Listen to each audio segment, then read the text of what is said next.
mənə sarı adım adım.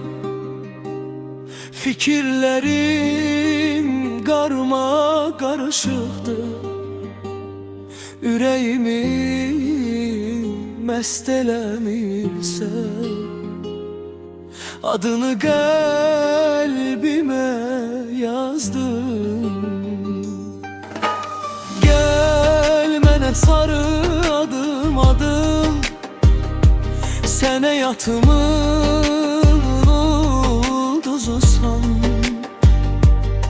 Tanrı bəxş edib səni mənə, bənzərin yoxdur tay ömrüm.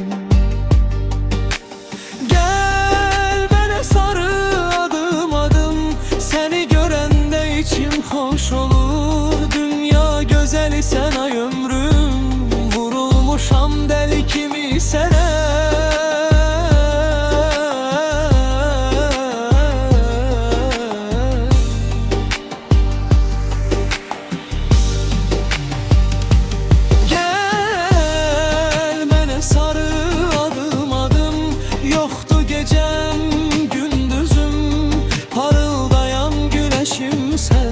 Tek düşüncem hayalımsan.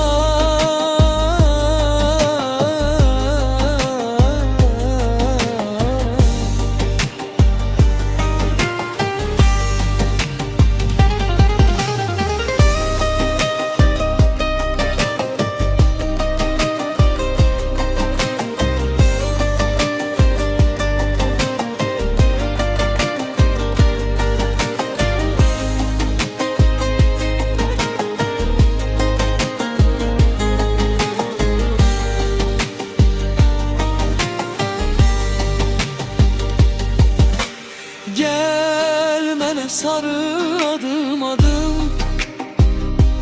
nə yaxşı ki varımsan ürəyim. Dəli kimi sevirəm səni mənə, sənin xəyalına yatıp duram.